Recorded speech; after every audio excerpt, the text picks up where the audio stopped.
Ndabashuhuje bene data mu izina ry'umwami wacu Yesu Kristo, kandi ndabashimye kuko mufashe uyu mwanya wo kugira ngo dusomere hamwe ijambo ry'Imana. Ubutumwa nateguye kuri uyu munsi bufite umutwe uvuga ngo ubukristo bukurura ubutabazi bw'Imana. Haleluya. Ubukristo butuma Imana idusubiza, cyangwa se bushobora gutuma Imana yita ku masengesho yacu ikadutabara. Sangira rero duhereye ku ijambo ry'Imana ryanditse mu gitabo cy'umuhanuzi Daniyeli ibice bitandatu. Umuhanuzi Daniyeli ibice bitandatu. Reka ntangire gusoma mpereye ku murongo wa mbere.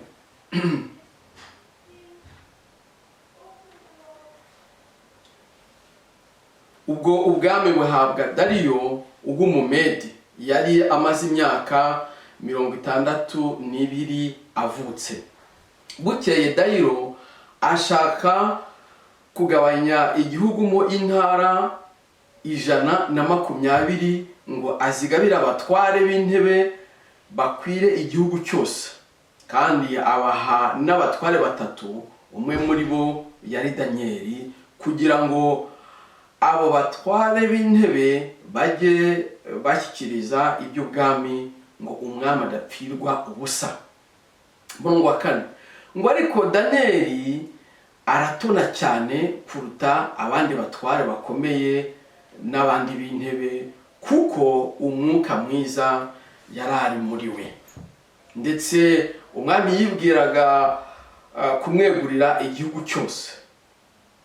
Abatware bakomeye n'ab'intebe bashaka impamvu yo gutsinda Daniyeli mu by'ubutware, ariko bamuburaho impamvu cyangwa igicumuro, kuko yari umwiringirwa, ntabonekeho amafuti cyangwa igicumuro. Imana ihabwe icyubahiro. Uyu Daniyeli rero niwe tugiye kuganiraho. Ahangaha bivuze ukuntu yari umukiranutsi, yari umwiringirwa, ndetse bamugirira ishyari bageraho bashaka kumwicisha. Ahangaha bazapanga gahunda yo gukoresha itegeko rizatuma asenga ibigirwamana, cyangwa se asengera umuntu, apfukamira umuntu, kandi bitarashobokaga kuko bari bazi ko ari umukiranutsi, akunda Imana ye, akunda amategeko y'Imana ya Isirayeli, kandi ko adashobora gupfukamira umuntu. Bashatse icyo kumurega bakibuze, baravuga bati reka tumutegere ku Mana ye. Bashyirishaho iri tegeko, noneho umwami ararisinya kugira ngo abantu mu gihe cy'iminsi 30, uvuga ukwezi kose, abantu bose basenge umwami Dariyo. Noneho reka dukomeze dusome twumve icyo Bibiliya bivugaho. Duhereye ku murongo wa 9. Nuko rero Nyagasani, hamya iryo tegeko, ushyiraho ukuboko ku rwandiko rwaryo, kugira ngo ryere kuzakuka nk'uko amategeko y'Abamedi n'Abaperesi atavuguruzwa. Nuko umwami asinya iryo tegeko, maze Daniyeli yumvise ko urwandiko rwashyizweho ukuboko, ajya iwe arataha, kandi amadirishya y'inzu ye akinguwe yerekeye i Yerusalemu. Akomeza kujya apfukama gatatu mu munsi asenga Imana, kandi ayishimira nk'uko yari asanzwe abigenza. Ubwo rero birumvikana ko yafashe icyemezo cyo kujya asenga, nubwo byari bitemewe. Babandi rero bari bamureze n'ubundi bamaze kubona ko ari gusenga, yakinguye amadirishya, noneho bajya gusubira ku mwami kujya kumubwira ko nyine yanze kumvira itegeko ry'Imana. Reka mbasabe dusimbuke tugere ku murongo wa 17. ngo nuko umwami ategeka ko bajya kuzana Daniyeli, bamujugunya mu rwobo rw'intare. Ariko umwami yari yamubwiye ati, Imana yawe ukorera iteka iragukiza. Umurongo wa 20. Bukeye umwami yibumbura kare mu museso, agenda yihuta ajya kuri rwa rwobo rw'intare. Ageze hafi y'urwo rwobo Daniyeli yarimo, atera hejuru n'ijwi ry'umubabaro abaza Daniyeli ati, yewe Daniyeli umugaragu w'Imana ihoraho, mbese Imana yawe ukorera iteka yabashije kugukiza intare? Daniyeli asubiza umwami ati, nyagasani uhoraho, Imana yanjye yohereje marayika wayo abumba iminwa y'intare, ntacyo zantwaye, kuko nabonetse imbere yayo ntafite icyaha, kandi nawe nyagasani ntacyo nagucumuyeho. Mukomeje rero hepfo muri iki gice murabona ko igihe cyageze umwami agahera ko ngo yandika itegeko, aravuga ngo mu mahanga yose, igihugu cyose, mu ntara zose, ubutegetsi bwe bwose, ngo bahimbaze baramye Imana ya Daniyeli, kuko ngo iyo Mana niyo itabara. Ngo shyizeho itegeko mu rwa 27 ngo abantu bose mu butware bwose bwo mu gihugu cyanjye bajye bubaha Imana ya Daniyeli. Haleluya! Bahindire imishyitsi imbere yayo, kuko ariyo Mana nzima ihora iteka ryose, ubwami bwayo ntibuzarimburwa, kuko ubutegetsi bwayo buzagera kumeruka. Niyo ikora igakiza, niyitabara, niyikora ibitangaza n'ibimenyetso, niri mu ijuru. Imana ihabwa icyubahiro. Ubwo rero ubu butumwa bene data nshaka kubagezaho, ndibwira ko buri bububake bukabafasha gutera intambwe mu bijyanye no gukunda Imana no gushaka Imana. Cyane cyane intego tugamije ni ukumenya guhamagara imigisha y'Imana no gutabara kw'Imana. Ibihe biragoye, intambara ziriho n'ibibazo biriho, ariko hari uburyo cyangwa se imibereho umuntu ashobora kubaho, imikorere, kugira ngo yihamagarire imigisha y'Imana cyangwa se atume Imana imusubiza mu butaka kwe. Daniyeli rero ntasanzwe. Birumvikana ko Imana yari yaramuhaye umugisha akigera muri kiriya gihugu, aratona, baramufasha, baramutabara, baramwigisha. Noneho igihe kiragera aba ndetse umwe mu bantu bakomeye, mu bantu batatu bakomeye mu gihugu, kuko Imana yari yaratumye ashyirwa hejuru. Ariko ibyo nabyo byatumye abamugirira ishyari baba benshi, bagera aho ndetse bishyira hamwe kugira ngo bamwicishe. Ariko hari ikintu nabonye mu bugingo bwe cyangwa se mu buzima bwe cyaranze imikorere ye, imibereho ye, nuko yaravanze ubuzima bwe n'Imana. Ni nkaho mvuge ngo ntacyo yakoraga kitari mu Imana, ntacyo yakoraga kinyuranyije n'ijambo ry'Imana. Mu mibereho yose yari yaritanze rwose, koko yigegurira kugendera mu mategeko y'Imana. Mbahe nk'urugero, birumvikana hariya bavuga ngo amaze kumenya ko itegeko ryasinywe, yaragiye ngo ajya mu nzu iwe, ajya mu cyumba cyo hejuru. Imana yaramuhaye uburyo yubaka inzu, ariko igitangaje nuko ngo muri iyo nzu hariho amadirishya ngo yerekeye i Yerusalemu. Naribajije ese iyo nzu yari yubatse ite, byagenze bite? Noneho bituma njya kureba mu mateka ngo menye uko byagendaga. Ayo madirishya yararebaga i Yerusalemu byaturutse. Nasanze rero mu mateka y'isi hari amazu menshi cyangwa se ahantu ho gusengera bategura berekeje mu ruhande runaka bitewe n'ibyo bizera. Muri Aziya rero akenshi bohereza cyangwa se berekeza insengero zabo, cyangwa se iyo bari gusenga berekera iburasirazuba, mu burasirazuba, aho mbese bamurikirwa n'iryo zuba riba riri kuza. Ubwo abagerageza gusobanura Bibiliya bavuga ko ngo mbese ngo nukwerekera ahari umucyo, ahari izuba ni umucyo, kandi koko natwe tuzi ko Yesu Kristo umwami wacu ari umucyo w'isi. Ariko si ibyo gusa, ntabwo ari mu bakristo gusa. Nimusoma mu mateka muzabona ko muri Egiputa bahabaga abami ndetse baberekeje mu gice runaka, hari ababerekeza mu kindi gice kubera ko hari inyenyeri runaka. Abayahudi bo bakora ku buryo bagana Yerusalemu, kandi mbere yo kuvuga abayahudi mwibuke ko n'urusengero ruriya Salomo yubatse narwo rwari rureba iburasirazuba.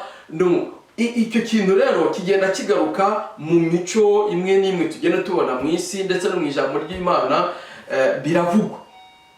Ubwo rero abayahudi bo niyo badashoboye kubaka isinagogi yabo cyangwa se amazu asengerwamo mu buryo bureba Yerusalemu, bafite ukuntu umwe imbere bashyira Torah, igitabo cyabo basoma, donko mu kantu kameze nk'ububiko ariko kari ku rusika rugana i Yerusalemu, kuko babumva ko bagomba guhita bareba i Yerusalemu. Birumvikana ko kuri twebwe nta busobanuro cyangwa se n'agaciro bifite cyane, ariko impamvu mbijeho ni ukubera iki?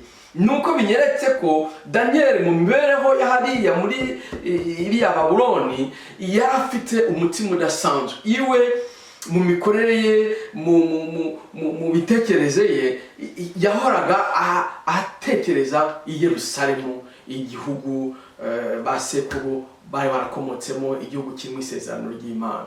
Ni ukuvuga ngo amaze gutuza, amaze kubona amafaranga, amaze kugira ubushobozi bwo kwiyubakira inzu, igitekerezo yagize ni ukuvuga ngo ndubaka nshyiremo amadirishya areba i Yerusalemu. Kuko muri ayo mazu nababwiye y'Imana muzabona no mu nsengero muzajya musura, usanga harimo amadirishya menshi mato mato, ariko bagera kuri kote cyangwa se ku ruhande ruturuka mu izuba ugasanga bashyizemo amadirishya menshi kugira ngo umucyo winjire muri urwo rusengero. Ubwo rero ni ukuvuga ngo ni ikintu kiba cyateguwe, kuko bavuga bati uwo mucyo winjiremo. Daniel rero nawe yari afite ako kantu, ibintu bye byose yakoraga byari birimo Imana. Iki nanone tubona ko mu bakristo ba mbere niko babandi bita les pères de l'église, babandi basimbuye cyangwa se abashumba bashimbuye intumwa, harimo bamwe bagiye bavuga ko mu byo babonaga abakristo hari igihe basengaga berekeye i Yerusalemu. Ariko mwibuke nyine nk'uko maze kubivuga mu kanya, ibyo Yesu yavuze muri Yohana 4, mu isengesho ry'ukuri nirikorewe mu kuri no mu mwuka. Yerusalemu yacu ntabwo iri muri Palestina, ntabwo iri iburasirazuba. Yerusalemu yacu iri mu ijuru. Twe twerekeza umutima mu ijuru, twerekeza ibitekerezo mu ijuru, niho umwami wacu Yesu Kristo yicaye ku ntebe y'ubuntu atwingingira. Ariko rero ntibyatubuza gukuramo isomo muri ubu buzima bwa Daniel, kuko we yari afite akoka ibye byose Yerusalemu, Yerusalemu, Yerusalemu, Yerusalemu. Bene data rero nibwira ko biri mu byatumye abona umugisha, nuko ibitekerezo bye byose byabaga biri mu Yerusalemu, ahari isezerano ry'Imana, aho Imana yatoranije kugira ngo ubwoko bwayo buhature. Nawe rero reka mugire inama, mu byo ukora byose kora uko ushoboye, ukore uberekeze ubuzima bwawe, ubugingo bwawe ku Mana. Ibyo ukora byose ubishyire mu Imana, nibyo bizatuma Imana igutabara, nibigera no mu bihe bikomeye Imana izakuba hafi. Amen. Isomo rya kabiri nagira ngo nkubwire nuko ugomba kuba umwiringirwa. Ngo Daniel yari umwiringirwa. Mu Kinyarwanda baravuga ngo ugushungura ngo ntakuburamo uruhumbi. Ugushungura ntakuburamo uruhumbi. Nibwira ko bibeshye. Kuko iyo baba bataribeshye, hano Daniel baba baramubonye mu ruhumbi, ariko baramushunguye, baramurebye, bareba mu mikorere ye, bareba mu mirire ye, bareba mu kwitanga, bareba mu gusenga, bareba mu kubaha, bareba mu kuganira n'abakuru. Babura ngo ikosa, babura igicumuro, babura ikintu cyo kurangara. Mbese koko babona ko ari umuntu ukiranutse buri cyo bamurega.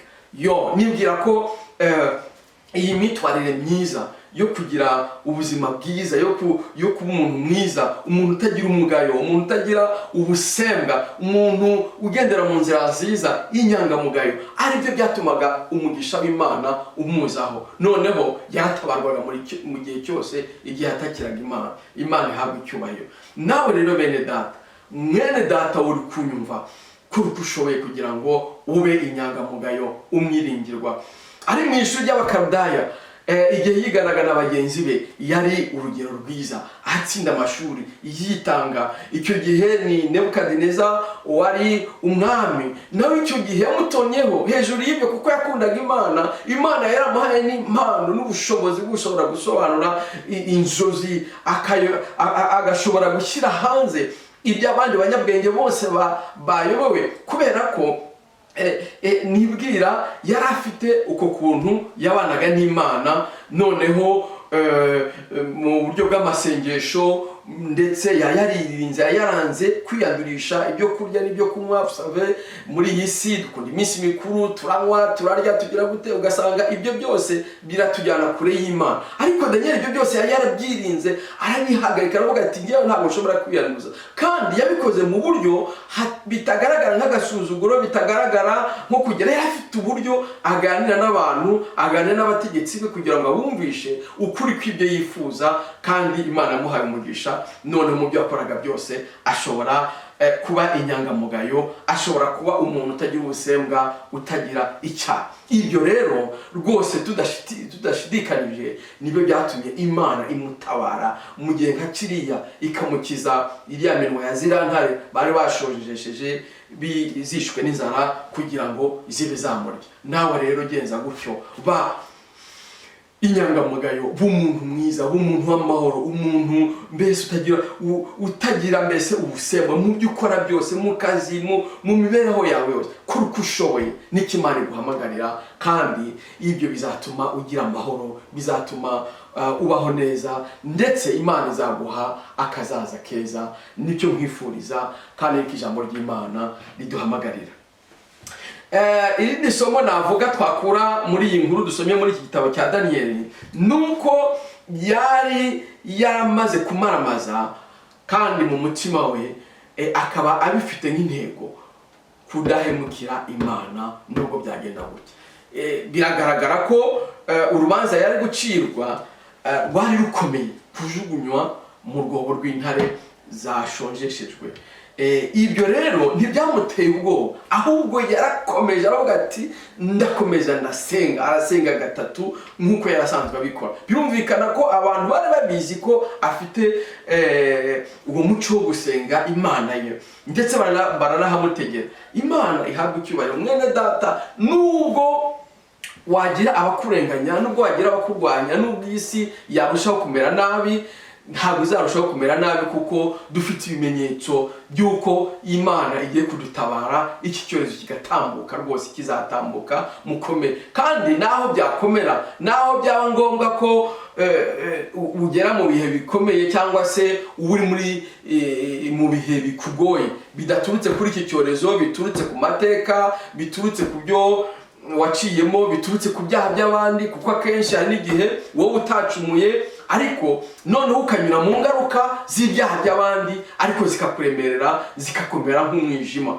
Ariko niba wowe ku giti cyawe, niba mu Kristo bwawe, niba mu gukunda Imana, wowe waramaramaje kudahemukira Imana, Imana izagutabara. Humura, izagutabara, kandi gutabara kwayo ntikuzatinda. Imana igufashe. Daniel yari yiteguye kureka byose, kwibuza byose, kugira ngo aheshe Imana icyubahiro. Icyanyuma ngiye kuvugaho, ndavuga ku muco mwiza wo guhozaho mu masengesho, mu gusoma ijambo ry'Imana. Daniel ahangaha ngo yasengaga gatatu ku munsi, yari yabigize akamenyero, gatatu mu gitondo, saa sita na nimugoroba. Benshi iyo tuvuze gusenga twumva kenshi gufata iminsi 2 se, iminsi 3 tukiriza, tugafata icyumweru cyose. Hari abafata iminsi 40 ukwezi ko umuntu ashoboye, njya numva ngo n'abageza ku minsi 40. Ibyo bibaho rwose, kandi n'ijambo ry'Imana rero bidusaba ngo tujye tucishamo, dufate igihe cyo kwiriza, cyangwa se igihe bibaye ngombwa kubera ikintu runaka tugomba gusengera, twinginga Imana, dufate iminsi rwose yo kuri imbere y'Imana twije tunasenga. Ariko muri aka kanya ndashaka kugira ngo ngaruke gatoya ntinde kuri ubu buryo bwo gusenga bwo guhozaho bwa buri munsi, cyangwa se inshuro nyinshi ku munsi, ariko by'akamenyero byo guhozaho, kuko ibi nabyo biri mu byo umukristo akeneye. Kuko akenshi wumva ko ngo iyo utafashe iminsi ngahe utasenze. No, ntabwo ariko bimeze. Aka kamenyero nibwira ko kari mu byafashije Daniyeli gutuma Imana imutabara, nuko yari afite aka kamenyero ko guhora imbere y'Imana. Kandi guhora mu bintu ni byiza. Muri iyi si nta kintu ushobora kugeraho utagiye uhozaho, utagiye ngo usubiremo. Murebe ntange nk'urugero nk'abantu bakina siporo, ntabwo ushobora kuzabona umudari udakora imyitozo ya buri gihe, buri munsi, mu gitondo nimugoroba, saa sita. Ntabwo ushobora kwiga amasomo akomeye ngo ugende uzabone impamyabushobozi ikomeye udafite ikintu cyo guhozaho mu gitondo nimugoroba, buri munsi utaryama, kugira ngo wige ushobore gutsinda amasomo yose kugeza ubwo uzagera kuri ya diplome. Ikintu rero gikomeye kugira ngo ukigereho birasaba kugira ngo ugire gahunda yo gusenga, yo kwitanga kugira ngo ibyo bishoboke. Iyo witanga rero ufite ikintu kikwibutsa, bikurinda kurangara, bikurinda kujya mu bintu bidafite akamaro, cyangwa se kugira ngo use nk'uta igihe, kuko uba ufite gahunda y'Imana ugenderamo. Imana igufashe rero rwose, ibikwigishe, kuko rwose nibwo yanashidikanya ko ari mu byatumye Daniyeli abona umugisha w'Imana. Haleluya. Hari umuntu w'inshuti yanjye nari mfite, n'ubu aracyari inshuti yanjye, kuko nubwo tutabonana kenshi, ariko yari afite uburyo bwigeze buntangaza bwo gufata indirimbo, ko yafataga indirimbo z'Imana 5 akongeramo, plutôt yafataga indirimbo za gipagani, indirimbo z'isi zisanzwe, noneho akongeramo indirimbo y'Imana, akongera agashyiraho 5, agashyiramo iy'Imana, akongeramo 5, agashyiraho iy'Imana. Noneho ubwo yazumvaga rero yumvaga nyine izo nyine za gipagani, noneho akumva y'Imana. Noneho nza kumubaza, ntese ibyo kuki ubikora gutyo, biterwa n'iki, icyo wungukamo n'iki? Nuko arambwira ati kuti ngewe numva indirimbo zisanzwe z'isi, noneho rimwe na rimwe zirangandangaza, zikanyigisha ibintu binjyana kuri y'Imana. Tubwo rero ngeze ku ndirimbo ya 6, kuko yari Imana irangarura, ati ubwo rero nawe ngiye guhirima, nkongera nkeguka, ati nkongera nkumva izindi yindi Imana ikangarura, bigenda gutya. Numva ari ibintu bitangaje. Ntabwo rero birumvikana mbabwiye ngo mujye mwumva indirimbo izo ari zo zose, kuko nibwira ko umukristo akwiye kurinda umutima we kurusha ibindi byose. Hari indirimbo zivuga iby'ibintu by'ubugome, indirimbo zivuga ibintu by'ubusambanyi, indirimbo z'ikuzimu, zo gutongera ibintu bitari byiza umwana w'Imana atakagombye guhora yumva. Kandi rwose ndabasabye ngo niba mwana bikoraga mu bireke. Ariko nanone icyo nigiye kuri uwo muntu, ni ako kantu yagize ko kuvuga ngo ngire ikintu buri gihe kinkangura, kingarura. Imana buriya izagera igihe imwereke uburyo noneho atagomba gutegereza kugwa, ahubwo azahita agaruka. Rwose Imana imufashe kandi nawe igufashe. Noneho rero inama nakugira mu mibereho yawe, mu mikorere yawe, nawe shaka ukuntu ugerageza kwiga guhozaho, ugire nawe discipline, wihe gahunda yo guhozaho mu gitondo se nimugoroba, uko bikoroheye bitewe n'akazi kawe. Niyo wabona iminota 10-15 se ya pause, saa sita ugiye gufata sandwich, shyiramo iminota 2 usome ijambo ry'Imana, umungomwe wa Bibiliya, fata akanya se wo kuririmba indirimbo. Ntabwo mbuze wo kumva indirimbo wo kuririmba, maze uzarebe ukuntu Imana izaguha umugisha nta kabuza. Nicyo cyifuzo nkwifurije, kandi ndibwira ko rwose Imana izagufasha. Kora uko ushoboye rero. Daniyeli rero yari afite imibereho idasanzwe yo gukunda Imana, byo gukorera Imana. Haleluya. Kandi rero muri ibyo byose Imana, haleluya, yamuhaye umugisha, iramurinda, iramutabara mu byago byose yagiye anyuramo. Mu kurangiza rero mwene data, nse nk'uvuga mu ncamake, ngukangurire rwose, haleluya, inshuti yanjye, ngukangurire rwose gukurikiza inama nkugira mpereye kuri ubu buzima bwa Daniyeli. Hari ukuntu ushobora kubaho, hari ubukristo ushobora kugira, ushobora gutunga bukagukururira imigisha y'Imana. Ubwo buzima ni ubuhe? Gahunda zawe zose, ibyo ukora byose, ibyo ubamo, akazi kawe, amasomo yawe, gahunda zawe, imitegurire y'akazaza kawe, kora uko ushoboye, ubishyire mu Imana, ubuzima bwawe uvange n'Imana, winjire mu ijambo ry'Imana. Ntukundire ko ikintu kinyuranye n'ijambo ry'Imana kiza ngo kinjire mu buzima bwawe cyangwa mu muryango wawe cyangwa mu byo ukora. Kundira Imana ize ikubere byose, igufashe byose, izagutabara mu gihe gikwiriye, mu kwinezeza, mu masomo, mu kazi, mu byo ukora byose. Hanga amaso Yerusalemu nshya, ijuru. Hitamo Imana, kunda Imana, gendera mu nzira y'Imana. Ibindi byose tubona bigaragara ko bishira kandi bizashira. Mbese bya bintu byo kwinezeza ababikoraga ubusa babirimo? Ntabwo babirimo. Iki ni ikimenyetso dufite cyuko ibi twita ngo ni ibinezeza by'isi bitazahoraho, kandi iki gihe kitubera isomo. Kora uko ushoboye, ube inyangamugayo, indakemwa mu byo ukora byose, wihemukira abantu. Niba naho wacitswe ugahemuka, saba imbabazi, genda utunganye ubugingo bwawe. Iki nanone, kora uko ushoboye mu mibereho yawe yose, irinde ikintu cyose cyakubuza kugendera mu nzira y'Imana, cyatuma wica itegeko ry'Imana, cyatuma usuzugura. Naho waba waragiye muri izo nzira, fata icyemezo cyo kuvamo maze ugarukire Imana. Imana izagutabara kuko uzaba wahisemo kuyumvira, kugenda mu itegeko ryayo. Ibyo bizakurura, haleluya, ubutabazi bwayo, kandi rwose Imana izagutabara. Ubundi rwose mu byo ukora byose, gerageza wige guhozaho, maranira kudacika intege, kandi bibe ubuzima. Gusenga bibe ubuzima, gusoma ijambo ry'Imana bibe ubuzima mu byo ukora byose, kandi bizagutuma ugira ubwenge, bizagufasha, kuko kuba imbere y'Imana birimo inyungu nyinshi ari muri ubu buzima. Danieli ntibyamubujije kuba mu bantu bakomeye bo muri kiriya gihugu, kandi yakundaga Imana, yakoreraga Imana, ariko ibyo byose yabiboneyemo umugisha muri iyi si, kandi no mu ijuru.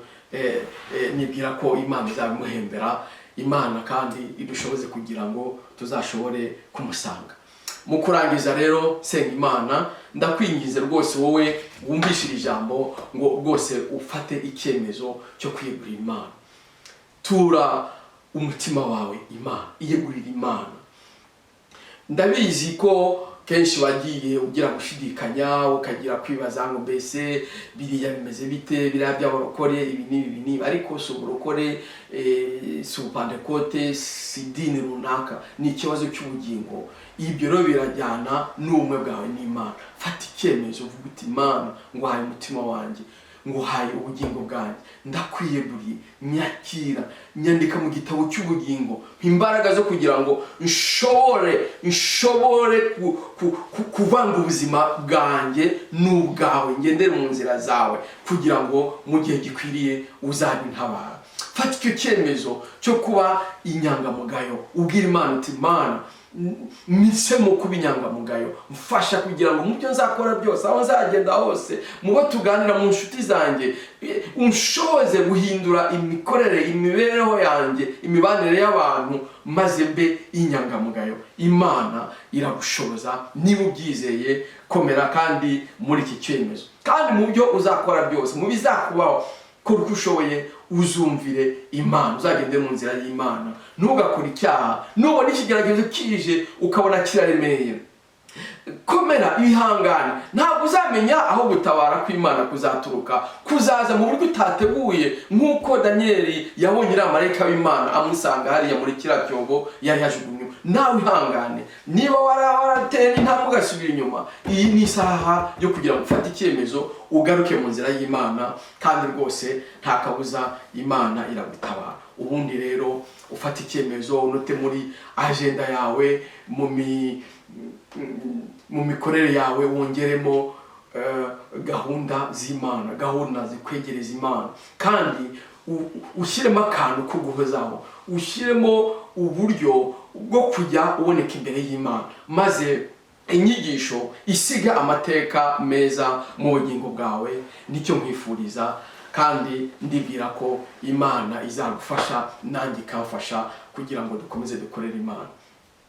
Bana iguha umugisha, reka rwose nkwingingire ngusabire umugisha kugira ngo ukomere muri ayo masengesho yawe, muri ibyo byemezo wafashe byo kwiha Imana, byo kwinyangamugayo, byo kwitangira ndetse no guhora mu bwiza bwayo. Ndagushimye Mana iri mu ijuru, ufashe icyemezo gishya cyangwa se wemeye gushimangira icyemezo yari yarafashe cyo kugendera mu nzira zawe, cyo kugutura umutima wawe n'ubugingo bwe. Musabe umugisha, ndamwingingiye rwose kugira ngo uyu munsi abone ikimenyetso cy'ijuru, kandi haleluya, umushoboze gukomerera mu ntambwe no mu byemezo yafashe, kandi umuhe umugisha. Uri mu bibazo umutabare, uwari ubuze igisubizo umubere igisubizo, uwari ukennye haleluya umukure muri buriya bukene, kandi rwose uwari ubuze amahoro umuhe ya mahoro atari y'abantu batanga amahoro aturuka mu ijuru, kandi anezezwe no kukumenya, kuko abakumenye ntibazakorwa n'isoni hano muri iyi si. Nuko tanga umugisha ku bwoko bwawe, tanga umugisha ku bakozi bawe, nanjye nk'umugisha abakumenye waho umugisha, utabara ubwoko bwawe muri ibi bihe nk'ibi ngibi, kuko twafashe icyemezo cyo kugendera mu nzira zawe uko byagenda kose. Reka rero iyi mibereho, ubu buzima twahisemo butuviremo ubutabazi bwawe mu gihe nk'iki ngiki cy'umwijima wugariza isi. Tubigusabye Data mu izina rya Yesu Kristo, amen.